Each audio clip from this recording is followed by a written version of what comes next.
Now, dear student, today we will discuss about the concept of waqf. Okay, concept of waqf. As per the Muslim personal laws and all the other laws, in the Hindu personal law, the waqf simply called as per the Hindu personal law, waqf means a donation. Donation given to the religious, charitable, and pious purpose. Same thing, same concept under the Muslim law is called as the waqf.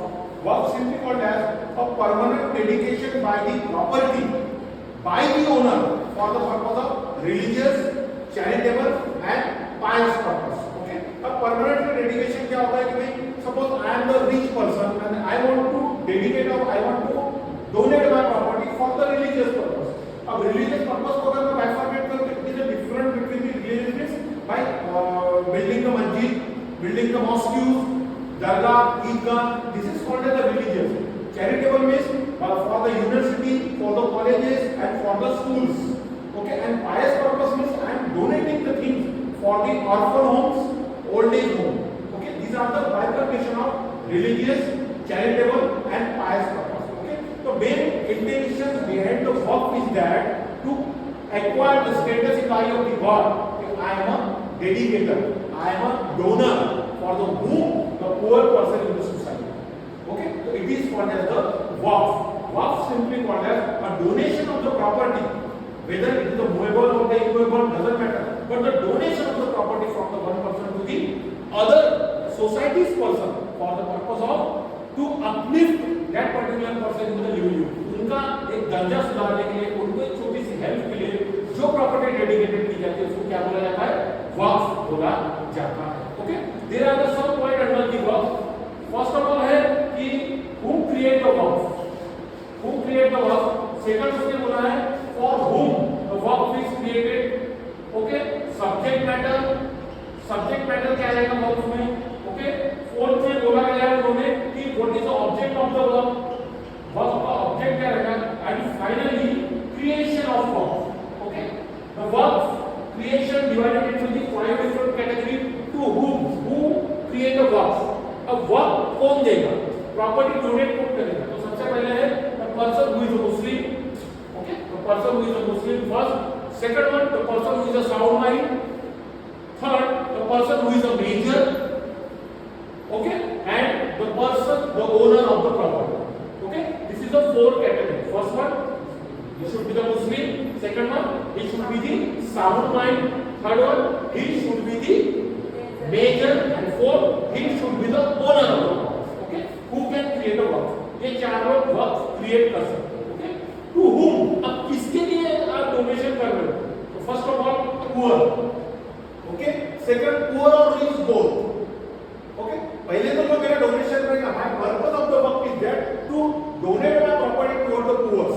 And second is that poor and rich both. अब जो मैं मेरी property donate कर रहा हूं, तो मैं मेरा लैंड ले रहा हूं 10 एकड़ का फॉर द मस्जिद बनाने के. अब जरूरी है कि मस्जिद में पुअर ही आएंगे, दोनों आ सकते हैं. भाई भगवान की प्रार्थना करना, नमाज पढ़ना, भगवान के सामने कन्फ्यूजन करना, ये दोनों चीजें तो अमीर और गरीब दोनों के लिए सेम है. तो टू whom? तो first of all for the poor and second one poor and rich both. Okay, subject matter of the waqf. अब आप जो प्रॉपर्टी डेडिकेट कर रहे हो, आप जो प्रॉपर्टी डोनेट कर रहे हो वक़्फ में, उसका सब्जेक्ट मैटर क्या रहेगा. तो subject matter both the movable and immovable property. Okay, subject matter दोनों ले सकते हैं, एक तो मूवेबल प्रॉपर्टी रहेगी या तो इमूवेबल प्रॉपर्टी. अब मूवेबल प्रॉपर्टी में क्या आएगा, the things move from the one place to the another place. उसमें पैसा भी आ सकता है. ओके, उसमें घर का सामान भी आ सकता है. भाई मैंने वक़्फ में अलमारियां दे दी, मैंने वक़्फ में चटाइयां दे दी, मैंने वक़्फ में डेस्क और बेंचेस दे दिए, ये भी आ सकता है. This called as movable property. Okay, and immovable property means simply called as the land, the house. भाई मैंने मेरा बिल्कुल 100 का हॉल था, वो मैंने क्या के लिए दे दिया, चैरिटी के लिए दे दिया. इसमें बच्चों का स्कूल खोलिए. That particular thing comes in the ambit of the immovable property. Okay, now second object of the waqf. What is the object of the waqf? First object of the waqf is religious, charitable and pious. Okay, कितने object है? 3 object है. वक़्फ अगर आप property dedicate करते हो, उसके object 3 है. First one religious, second one charitable and third pious. आई बात ध्यान में. And last one creation of वर्क। अब वर्क किस तरीके से, अगर मुझे प्रॉपर्टी डोनेट करना है, मैंने इंटेंशन बना लिया, अब उसके लिए प्रोसेस तो होगी ना, तो उसके लिए प्रोसेस है। पहला by will, by making a will I am donating my whole property or 1/3 of the property to the charity, okay, by act, भाई मुझे ऐसा लग रहा है कि ये मैंने थोड़ा बहुत दे देना है प्रॉपर्टी, तो वो दे दिया। By court, by through the court में मैं उसको अप्लाई कर सकता हूँ। अगर मेरा डिस्प्यूटेड लैंड है और वो डिस्प्यूटेड लैंड अगर मुझे डोनेशन में देना है तो वो भी हो सकता है। This is a 5 object to who can create a work, to whom, इसके लिए कौन क्रिएट कर रहा है, सब्जेक्ट मैटर क्या रहेगा, उसके पीछे का ऑब्जेक्ट क्या है। हमने 3 ऑब्जेक्ट देखे, religious, charitable and pious purpose, ध्यान रखना। Okay, just and last one creation of work by making a will, will बना के चले जाओ। एक्ट है, आप जिंदा हो तो दे दो वर्क में प्रॉपर्टी। तीसरा by the order of the court, okay, या एग्जीक्यूटर, आपने कोई एग्जीक्यूटर का वो भी वर्क में प्रॉपर्टी दे सकता है। Now the other 3 parts or 3 types of the works, अब 3 टाइप के वर्क्स में आप प्रॉपर्टी डोनेट कर सकते हो। 3 टाइप ऑफ द वर्क्स। तो first of all public works, second one private works and third one quasi public. Okay, work divided into the 3 different categories. अपन ने उसको क्या किया, 3 डिफरेंट कैटेगरी में उसको डिवाइड किया। पहला होता है पब्लिक वर्क्स। अब पब्लिक वर्क्स पे जो मैं प्रॉपर्टी दे रहा हूँ, सपोज मैं मेरा अगर लैंड दे रहा हूँ 10 एकड़ का, तो वो पब्लिक पर्पस के लिए यूज होना चाहिए, सारे पब्लिक एट लार्ज सबके लिए यूज होना चाहिए। जैसे यूनिवर्सिटी स्टैब्लिश कर दो, स्कूल स्टैब्लिश कर दो, okay, there is no discrimination. Second one private works. अब जो मैं प्रॉपर्टी दे रहा हूँ, अब प्रॉपर्टी देते समय मैंने बोला कि इसमें सिर्फ मेरे घर के ही पर्सनल लोग वर्क्स में रहेंगे या वो प्रॉपर्टी का एंजॉय करेंगे, ओके। और मैंने क्लास दान कर दिया, सपोज होता है ना कि जैसे शेगांव जो संस्था या बाकी जो बड़े बड़े संस्था है, उसमें क्या होता है कि आप डोनेशन दीजिए तो आपके नाम से रूम बना के रखते थे, तो उसमें आप जब जाओगे तो आपको खाली मिलेंगे, बाकी वो दूसरों को भी दे सकते हैं, लेकिन the priority goes to you because you are the donator.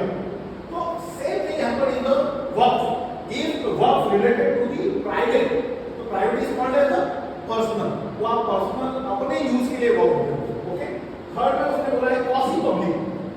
अब ये ना पब्लिक है ना प्राइवेट है, तो इसीलिए उन्होंने क्या किया है, इसमें एग्जांपल्स दिया है, जैसा मस्जिद बनाने के लिए, उसके बाद में दरगाह बनाने के लिए और ईदगाह बनाने के लिए। ध्यान में रखना, सपोज मैंने वक्त में कुछ पैसा डोनेट कर दिया, तो वो पैसा मैंने बोला कि ये मेरे पैसा मस्जिद में काम आना चाहिए, जो मस्जिद बन रही है उसमें काम आना चाहिए, या जो दरगाह बन रही है उसमें काम आना चाहिए, या जो ईदगाह बन रहा है उसमें काम आना चाहिए। तीनों डिफरेंट। अगर आपने देखा होगा तो मस्जिद है जहाँ पे प्रेयर की जाती है, पूजा की जाती है, जैसे लाइक मंदिर, ओके। ईदगाह यानी दरगाह यानी एक कोई बाबा होते हैं, फॉलोअर्स होते हैं, उनकी दरगाह होती है, ओके, जहाँ पे जादू टोना उतारा जाता है।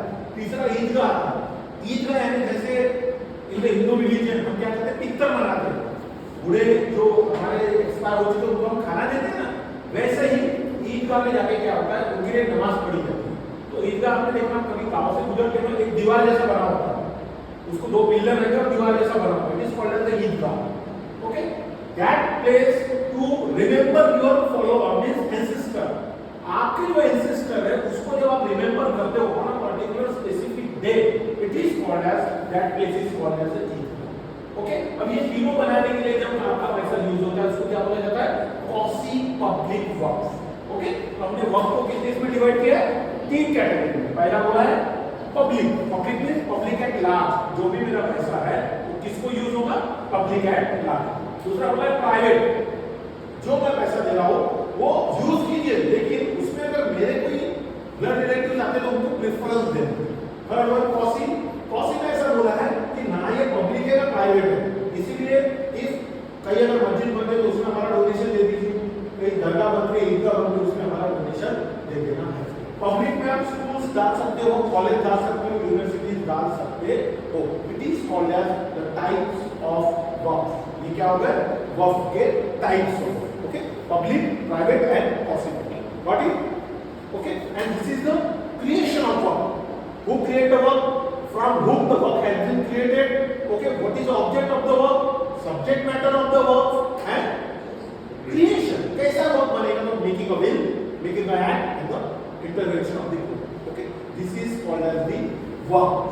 Okay, if suppose आपने प्रॉपर्टी डोनेट कर दी, अब वो प्रॉपर्टी आपकी डोनेट हुई है, लेकिन एक प्रॉपर हैंड में जाना चाहिए। कोई तो बंदा होगा आपकी प्रॉपर्टी को रिसीव करने वाला, that particular person is called as mutawalli. इसको क्या बोला जाता है? मुटावाली। ओके,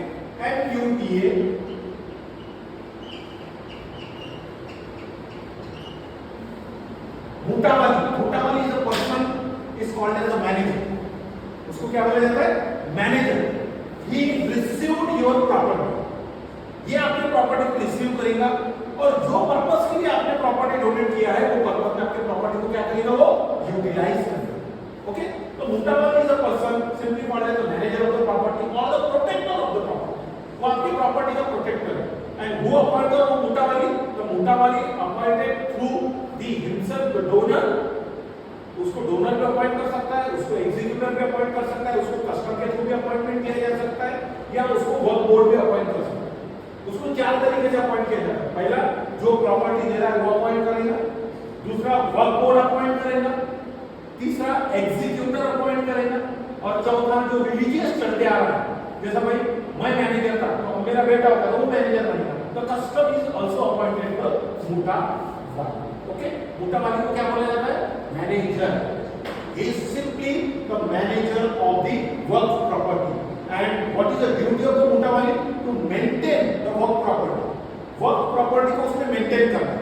जितनी भी प्रॉपर्टी है, सपोज हमने सब लोगों ने प्रॉपर्टी दिया है, तो मैंने मेरी जो प्रॉपर्टी दिया है, for what purpose I have to donate my property. Suppose my purpose is that to donate the property for the schools. तो मेरा जो पैसा आ रहा है, मेरा जो फंडिंग आ रहा है, वो schools के लिए यूज होना चाहिए। Your property donation from the some hospitals, so your amount of money has to utilize for the only the hospitals. It is the main duty of the mutawalli. Okay, और दूसरी duty है, जितना भी पैसा आ रहा है वो खुद के लिए यूज नहीं करेगा। मुटावाली have no right to use the property of work. He is only the protector of the property. उसको अपॉइंट किया गया है एज अ बैंक मैनेजर के जैसा। जितना डिपॉजिट आ रहा है उसको अपने पास रखना है, जो भी पर्पस के लिए आया है वो पर्पस में यूटिलाइज करना है, खुद के लिए यूज नहीं करना है। वक्फ की जो भी गाइडलाइन है उसको ब्रेक नहीं करना है। ओके, और खुद के लिए नहीं और दूसरों के लिए भी यूटिलाइज नहीं करना। ओके, क्यों? उसका कारण बताओ कि जो बंदा अपनी प्रॉपर्टी वक्फ में दे रहा है वो परमानेंट डेडिकेशन दे रहा है, उसके बाद कोई उसमें ट्रांसफर नहीं होगा और कोई मांगने की जरूरत नहीं है, वो प्रॉपर्टी में उसके एंसेस्टर का कोई अधिकार नहीं रहेगा। That purpose of mutawalli was appointed. इसी के लिए उसको अपॉइंट किया जाता था कि मुटावाली को अपॉइंट कर दो, यानी जेने करके एक बार मैंने प्रॉपर्टी दी है तो परमानेंट होगी, वो मुटावाली क्यों हुई, यानी वर्क आउट क्यों हुई। अब मैं उसको वापस भी नहीं ले सकता, उसको मैं ट्रांसफर भी नहीं कर सकता, उसको मैं डायरेक्ट भी नहीं कर सकता, और ना उसमें मेरे लीगल गियर का राइट नहीं, क्योंकि मैंने क्या किया, उसको डोनेट किया by making a will. It is called as the waqf property. यहां तक ध्यान में आया? It is called as waqf. Okay, waqf में सबसे पहले ध्यान रखना वक्फ का मीनिंग क्या है। Permanent dedication of the property for religious, charitable and pious purpose. Pious है प्योर, पवित्र पर्पस के लिए हम देते हैं। रिलीजियस में हमने मंदिर पकड़ लिया, मस्जिद पकड़ लिया, चैरिटेबल में हमने क्या कर दिया, स्कूल्स कॉलेजेस खोल दिए, और पायस पर्पस में यानी जो ऑर्फन होम्स है उसको आप इंक्लूड कर सकते हैं। ओके, अब कौन क्रिएट करेगा वक्फ, उसके भी बारे में मैंने आपको बता दिया है। Waqf created by the person who is the sound mind, Muslim, major और ओनर ऑफ द प्रॉपर्टी। सबसे पहले तो मुस्लिम होना चाहिए, दूसरा वो मेजर होना चाहिए, तीसरा वो साउंड माइंड होना चाहिए, और चौथा वो प्रॉपर्टी का ओनर होना चाहिए। ओके, किसके लिए? For the being poor and poor and rich both. Okay, what is the subject matter? Subject matter is the movable and immovable both the properties. Okay, what is the object? अब property का जो object क्या है? Object is religious, charitable and pious. Okay, अब किस तरीके से creation किया जाए? Bye making a will, bye act and by the intervention of. किस तरीके से प्रॉपर्टी आपकी डोनेट होगी? तो work divided into the 3 categories. First public, private, quasi public. Okay, public में सबके लिए सब आओ पढ़ो, इनको जॉब, प्राइवेट में only for the relatives and the families, and quasi public में फॉर द रिलीजियस पर्पस। मस्जिद बनाओ, ईदगाह बनाओ, दरगाह बनाओ, उसके लिए यूज की जाती है। अब ये प्रॉपर्टी के लिए आपने किसको अपॉइंट किया है? मुटा वाली को अपॉइंट। मुटा वाली कौन है? मैनेजर ऑफ द प्रॉपर्टी और the take care of the property. अगर आपको नहीं जानता, टेक केयर ऑफ द वर्क property is called as the mutawalli. Mutawalli appointed through the owner himself, executive himself, custom himself और दी वर्क बोर्ड हिमसेल्फ। चार तरीके से उसको अपॉइंट किया जा सकता है। Okay, what is the power and duties and rights of the mutawalli? तो पावर और ड्यूटीज राइट में दिया है कि हैव द पावर। आपने एक बार प्रॉपर्टी दे दिया तो आपको प्रॉपर्टी में इंटरवेंशन करने का अधिकार नहीं। ओके, इसकी ड्यूटी क्या है? To protect the property, not to use the property for himself, not to sell the property, not to alignment the property, because the work is permanent dedication. वो जिसमें लेके उसके लिए परमानेंट डेडिकेशन होगा। Okay, यहां तक ध्यान में record it that particular point. Okay, अब इसके बाद एक छोटी सी कंसेप्ट है जिसको बोला जाता है doctrine of cypres. Doctrine of cypres, CYPRES, cypres. अब डॉक्ट्रिन ऑफ साइप्रस का मीनिंग क्या होता है ध्यान रखो। Okay, if you are donating the property for the particular purpose, एक कोई पर्पस को लेकर आपने प्रॉपर्टी क्या किया? डोनेट किया। The purpose has to fail. जो पर्पस के लिए डोनेट किया वो तो फेल हो गया, तो इसका मतलब ये नहीं कि वर्क फेल हुआ। वो जो पर्पस था वो पर्टिकुलर डोनेशन में पूरा नहीं हो सकता, तो आपने जो पैसा दिया है वो किसी और काम में लगाया जा सकता है। It is called as doctrine of purpose. Means if you are donating your amount of money for building the universities, आपने क्या किया है? 10 लाख रुपए दे दिया है गवर्नमेंट को कि इससे यूनिवर्सिटी बनाओ, तो it can't be possible in the 10 lakh this creation of the university. तो फिर अगर उसमें यूनिवर्सिटी नहीं बन सकती तो दूसरा क्या बन सकता? तो स्कूल बन सकती है। तो आपका पर्पस क्या था? फॉर द यूनिवर्सिटी, लेकिन उसमें दूसरा ऑप्शन आपका सॉल्व हो रहा है। मेन पर्पस क्या हो गया? फेल हो गया, लेकिन दूसरा उसमें सॉल्व हो सकता है। जब आपका ये जो डोनेशन है डाइवर्शन किया जाता है फॉर द सेकेंडरी पर्पस के लिए, उसको क्या बोला जाता है? Doctrine of cypres. Means your main purpose is fail, but doesn't mean that your work is failed. Your property diverted into some other supplementary work. इसी से रिलेटेड दूसरे वर्क में आपके प्रॉपर्टी को जब यूज किया जाता है उसको क्या बोला जाता है? Doctrine of cypres. उसका एग्जांपल है कि suppose if you are donating 10 lakh rupees for the university, 10 lakh rupees is an insufficient amount to create a university. University बनाने के लिए 10 लाख रुपीस सफिशिएंट नहीं है, तो 10 लाख में यूनिवर्सिटी नहीं बन सकती, लेकिन एजुकेशन के लिए स्कूल बन सकती है। हमने क्या किया? उसको स्कूल में डाइवर्ट कर दिया। तो आपका ये पर्पस भले ही फेल हुआ होगा, लेकिन उससे रिलेटेड दूसरा पर्पस क्या हो गया? जब पूरा हो जाता है, it is called as doctrine of cypres. आई बात ध्यान में, it is called as the work, and work means it is a donation. हमने कई बार देखा डोनेशन से ही कई जगह स्कूल कॉलेजेस बनते हैं। आजकल तो डोनेशन मांगा जाता है, अभी तो एडमिशन के समय मांगा जाता है, लेकिन जिसके पास बहुत ज्यादा पैसा है ना, कई ऐसे हिंदूज है, कई ऐसे मुस्लिम्स है, कई ऐसे क्रिश्चियंस है, अदर रिलीजन भी है कि जो अपना पैसा यूटिलाइज करते हैं चैरिटेबल और religious purpose. Okay, intention doesn't matter, उनका इंटेंशन जो भी उनका टैक्स वगैरह बचाने का वो अलग चीज है, लेकिन वहां पे बच्चे तो पढ़ रहे हैं, उनका जो पर्पस है वो तो सॉल्व हो जा रहा है ना। Intention behind that to provide the education, but the motive behind the act is to save the tax. वो कुछ भी नहीं, लेकिन बिल्डिंग तो बनी हुई।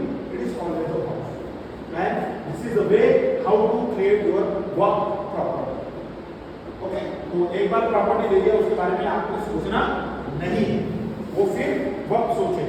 मूवेबल दे रहे हो, इमूवेबल दे रहे हो, this is a matter, subject matter करता है कि कौन सी प्रॉपर्टी दे रहे हो। एक रूम दे रहे हो कि पूरा बंगला दे रहे हो कि अपना 10 एकड़ का खेत दे रहे हो या 10 करोड़ रुपए दे रहे हो, इट इज अ डिपेंड। ऐसा नहीं कि वर्क में आपको कुछ दे, आप मिनिमम भी अमाउंट दे सकते हो। Minimum and maximum have no limits under the work. If you have the capacity to donate the 10,000 rupees, you can donate it. If you have the capacity for the 10 crore rupees, you can donate it, है ना। अगर आपने 10 करोड़ की capacity तो उतना donate कीजिए, 10,000 की तो 10,000 डोनेट कीजिए। नो एनी कंपल्शन, कोई कंपल्शन नहीं है, no minimum and no maximum value. जितना आ रहा है आपके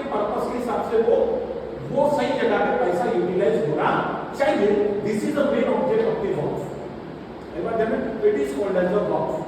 This is a work, this is a Mutawali, and this is a doctrine of Cyprus. Okay, all our questions are important for the exam point of view. Okay, सारे exam point of view के हिसाब से क्या है, ये are the very important. You got it? All the concept, your concept are clear? कोई अभी doubts, any question regarding that? कोई question नहीं? Okay, thank you so much.